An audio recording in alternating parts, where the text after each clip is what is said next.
ایک مثال سوچئے، آپ ایک پرپل کلر کا گھوڑا امیجن کرتے ہو، پرپل کلر کا گھوڑا۔ اب آپ کے ذہن میں پرپل کلر کا گھوڑا موجود ہے، لیکن حقیقت میں دنیا میں پرپل کلر کا گھوڑا موجود نہیں۔ اس کا مطلب ہے ذہنی وجود اور حقیقی وجود دو الگ الگ درجے ہیں، یعنی کہ real existence and mental existence.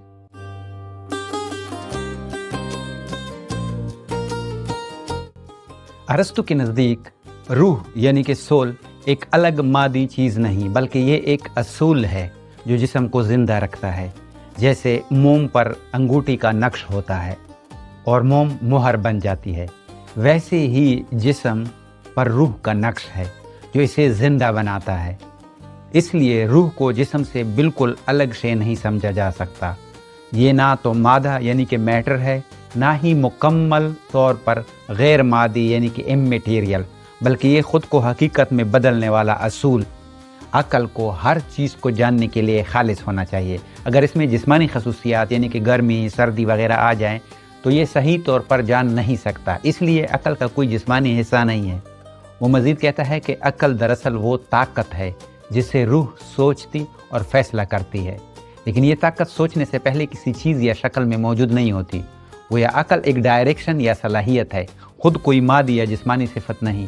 اس لیے روح کے اس حصے کو پلیس آف فارم یعنی صورتوں کی جگہ کہا جا سکتا ہے، لیکن یہ صرف انٹلیکٹیو سول پر لاگو ہوتا ہے، اور وہ بھی صرف اس اعتبار سے کہ وہ ممکنہ طور پر سب صورتوں کو اپنے اندر رکھ سکتی ہے، لیکن بذات خود کسی خاص صورت کی حامل نہیں ہے۔ روح وہ اصل ہے جو جسم کو زندہ کرتی ہے۔ روح جسم سے الگ کوئی مادی چیز نہیں، بلکہ جسم کا ہی اصول ہے۔ لیکن عقل کچھ حد تک جسم سے آزاد ہے، کیونکہ یہ کسی جسمانی آرگن کی طرح نہیں ہے اور نہ ہی کسی ایک خاص صفت کے ساتھ ملی ہوئی ہے۔ عقل گویا ایک خالی ظرف جو کسی بھی چیز کو جان سکتا ہے، لیکن خود بذات خود کچھ نہیں ہوتا جب تک کہ وہ جاننے کے عمل میں نہ لگے۔ یعنی ارسطو کے یہاں روح اور جسم کا رشتہ بہت گہرا ہے، مگر عقل کا پہلو کچھ ایسا ہے جو عام جسمانی حدود سے ماورا محسوس ہوتا ہے۔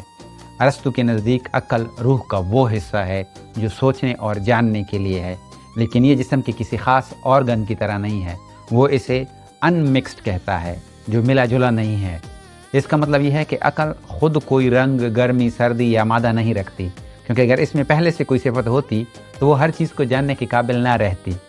مثال کے طور پر اگر آئینہ پہلے ہی نیلا ہوتا تو وہ صرف نیلا ہی دکھاتا۔ اسی طرح عقل بھی ایک شفاف آئینے کی طرح ہے جو ہر رنگ اور ہر صورت کو قبول کر سکتی ہے۔ اس لیے ارسطو کہتا ہے کہ عقل جب تک جانتی نہیں تب تک وہ حقیقت میں کچھ بھی نہیں۔ یہ ایک صلاحیت ہے، نہ کہ کوئی موجودہ صفت یا چیز۔ تو یہ کوئی نتھنگنس نہیں، بلکہ ایک خالی ظرف ہے جو ہر علم کو اپنے اندر جگہ دے سکتا ہے۔ ایکوینس نے ارسطو کے اس خیال کو آگے بڑھایا۔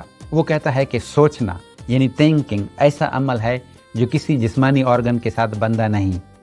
دیکھنے کے لیے آنکھ چاہیے، سننے کے لیے کان چاہیے، لیکن سوچنے کے لیے کوئی جسمانی عضو نہیں ہے۔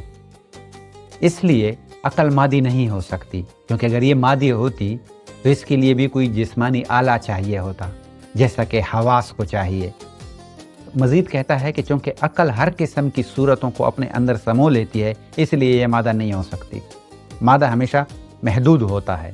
مثلا لکڑی صرف لکڑی کی خصوصیت رکھتی ہے، پانی صرف پانی کی خصوصیت رکھتا ہے، لیکن عقل غیر محدود ہے، یہ ہر چیز کا علم رکھ سکتی ہے۔ ارسطو کہتا ہے the mind is potentially all things۔ عقل اپنی صلاحیت میں ہر چیز ہے، یعنی عقل ایسی زمین ہے جس پر ہر طرح کا بیج اگ سکتا ہے، لیکن وہ زمین خود کسی ایک بیج کی نہیں ہے۔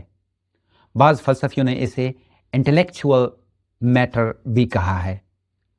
آنکھ صرف رنگ دیکھ سکتی ہے، ناک صرف خوشبو سونگھ سکتی ہے، کان صرف آواز سن سکتی ہے، لیکن عقل کی وسعت ان سب سے بڑھ کر ہے۔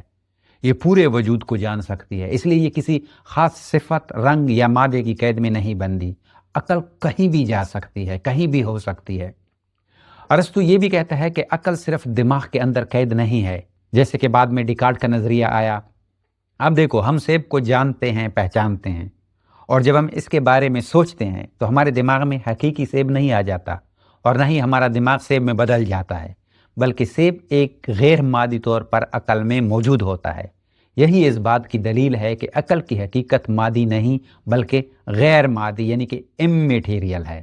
ایک مثال سوچئے، آپ ایک پرپل کلر کا گھوڑا امیجن کرتے ہو، پرپل کلر کا گھوڑا۔ اب آپ کے ذہن میں پرپل کلر کا گھوڑا موجود ہے، لیکن حقیقت میں دنیا میں پرپل کلر کا گھوڑا موجود نہیں۔ اس کا مطلب ہے ذہنی وجود اور حقیقی وجود دو الگ الگ درجے ہیں، یعنی کہ real existence and mental existence. روح نہ صرف باہر کی چیزوں کو جانتی ہے بلکہ اپنے آپ کو بھی جانتی ہے۔ مادہ کبھی خود کو نہیں جانتا۔ پتھر کو پتھر ہونے کا شعور نہیں، لیکن روح کو روح ہونے کا شعور ہے۔ یہ خود آگاہی بھی اس بات کا ثبوت ہے کہ یہ وجود نہیں رکھتی۔ ایسنس اینڈ ایگزسٹنس، اس کا فرق، یہ فرق ایکوینس نے ابن سینا سے لیا۔ ابھی تک ہمیں جو بات سمجھ آئی وہ یہ ہے، عقل کل کو پکڑتی ہے، یہ غیر مادی ہے۔ عقل ہر جگہ ہو سکتی ہے، یہ جسمانی عضو نہیں ہے۔ عقل کسی چیز میں بدلتی نہیں، یہ مادہ نہیں۔ عقل خود کو جانتی ہے، یہ جسمانی قید سے آزاد ہے۔ عقل وجود سے جڑی ہے۔ Thank you, stay blessed.